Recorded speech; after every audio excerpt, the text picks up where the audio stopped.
Bonjour, je suis le docteur Grégory Pamard. J'ai 33 ans, je suis marié et père de famille. Depuis 1 an, 4 mois et 13 jours, je n'ai plus le droit d'exercer mon métier de médecin généraliste dans mon pays, la France. Il y a 500 jours, on m'a forcé à abandonner mes patients, à les laisser seuls et sans solution. Il y a 500 jours, le gouvernement français a jeté dehors les médecins, infirmiers, soignants, pompiers, personnels des centres de santé qui refusaient l'injection anti-Covid. Nous avons perdu le métier que nous aimons, et le gouvernement a inventé un nouveau statut. Nous sommes les suspendus. Sans salaire, sans indemnité, sans aucune aide. Depuis 500 jours, nous avons dû renoncer à notre sécurité, à notre confort. Certains font la manche, des familles sont obligées d'abandonner leur maison, des personnes obligées de quitter leur pays. Et notre seul crime, c'est d'avoir été prudent, d'avoir refusé un nouveau traitement. Nous avons refusé que quelqu'un, et même notre gouvernement, puisse disposer de notre corps. Nous avons refusé que la médecine demain puisse commettre le crime de forcer les personnes. Pendant des mois, des centaines de milliers de manifestants se sont levés. Ils ont été ignorés, raillés par les médias, discrédités dans l'opinion publique. Cet été, la France était en proie aux incendies. On a appelé l'aide des pompiers dans toute l'Europe, mais 5000 pompiers suspendus restaient chez eux, sans pouvoir aider. Beaucoup de malades n'ont plus de médecin traitant, et en désespoir, ils renoncent à se faire soigner, ou alors ils se rendent au service des urgences. Et les médecins ne peuvent toujours pas soigner. De leur côté, les services d'urgence ferment, les uns après les autres, et ceux qui restent ouverts ont un temps d'attente tellement long qu'il y a des patients qui meurent sur des brancards avant d'avoir été examinés.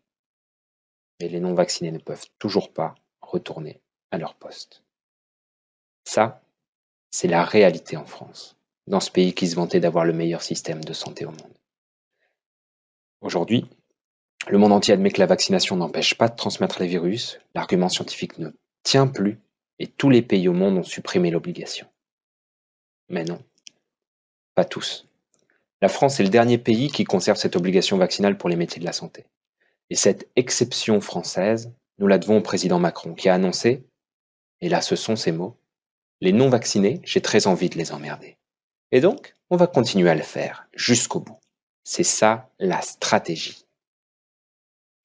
Il en fait une affaire personnelle, et il se met au service de l'industrie pharmaceutique contre son propre peuple.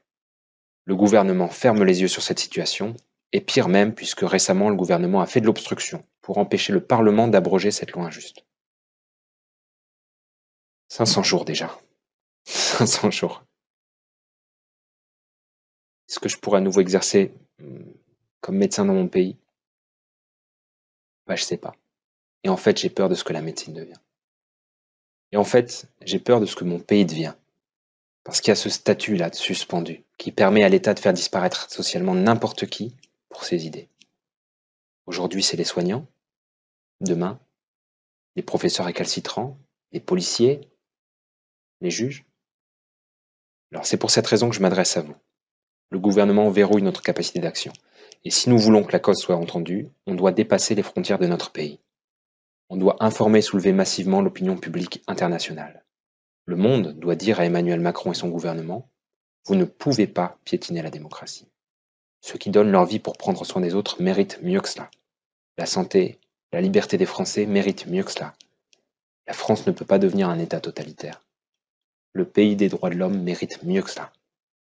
Ceci est un appel à l'aide. Nous avons besoin que l'opinion publique internationale comprenne et sache ce qui se passe en France, l'état de notre santé, l'état de notre politique. Ceci est un SOS. Je vous demande de diffuser cet appel à travers le monde, de le diffuser dans votre langue, de relayer à vos amis, à votre famille, à votre connaissance, à votre réseau, dans vos réseaux sociaux, de relayer auprès de vos médias. Nous avons besoin que l'opinion publique s'indigne à nos côtés. La France a la prétention d'avoir guidé le monde, et aujourd'hui c'est au monde de soutenir la France. Merci.